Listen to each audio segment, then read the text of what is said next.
Is Milwaukee's transformational growth in recent years unique? UW-Milwaukee Professor Sammis White has helped kickstart a number of big ideas for downtown. So I got to ask you, as an urban planner, as you see what's happening in the city, you live in the city, you work in the city, what do you see happening? Well, a transformation, I think, is a very good term for it. It's just remarkable growth, concentrated downtown and just a little bit north and south. And it's an amazing mix of both the residential and office and some accompanying commercial. Does that just happen, or does it take a lot of planning to make it happen? Takes some fortune. Okay, so some cash? Yeah. Well, I was thinking more timing. Okay. Yeah, good luck.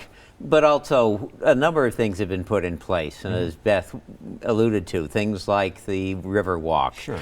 And it's historically preserving buildings. There are any number of modern downtowns I've been to that you don't know where you are because they all look like they've been built in the last 20 years. And you don't think we have a much richer heritage, which we have has not only given us something to look at, but it also has created opportunities for some of the condominium developments where it's repurposing buildings as opposed to knock down building new.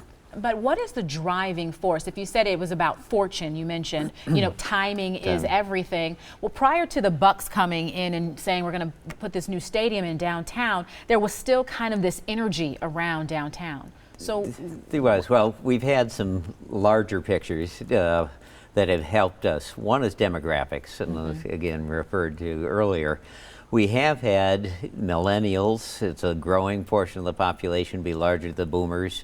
They're creating households, looking for jobs, places to live. We've had boomers who have, again, wanted to downsize or to have a different lifestyle.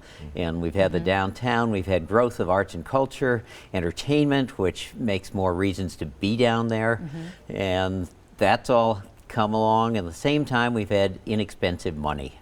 It has been nationally, we get very low interest rates. Low interest rates. I've taught for years a housing class. Never in my life did I think we'd ever see 4%, 3% interest. Yes. I mean, this is so ridiculous. housing's affordable. That's one of the reasons why we rank so well. So let me ask you this: when you look at what's happening and the talk that is it such a right term to say Milwaukee's a hot market right now, or you said you grew up in the Philadelphia area, are urban areas seeing this renewal?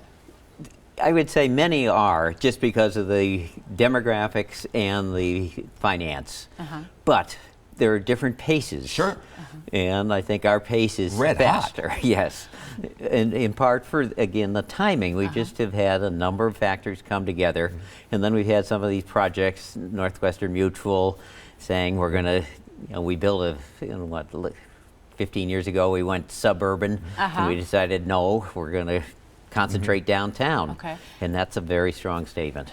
We see the growth in downtown, and like you said, it's hot right now, but how do we not ignore, when you are an urban planner, the urban community that surrounds the downtown? How can that same fuel and that same energy that is being focused on downtown spread out to the city so that we don't have a place where we have the haves and the have-nots? Well, that's a terrifically hard question, and we haven't done a very good job of answering it, quite frankly.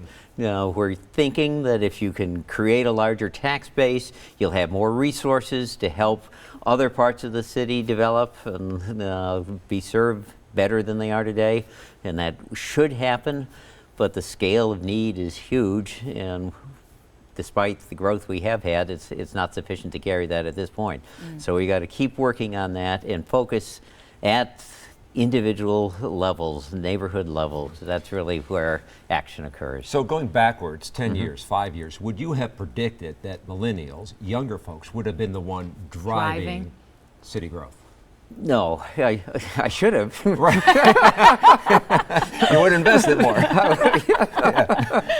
That's a surprise to you then? Yes, and the degree to which they really are thinking differently. They want the downtown. They don't want cars. They want to be plugged in. They want a mix demographically. And we're going to have to leave it at that. That's a good thought, though. We appreciate your sharing that with us, Professor White. Coming up.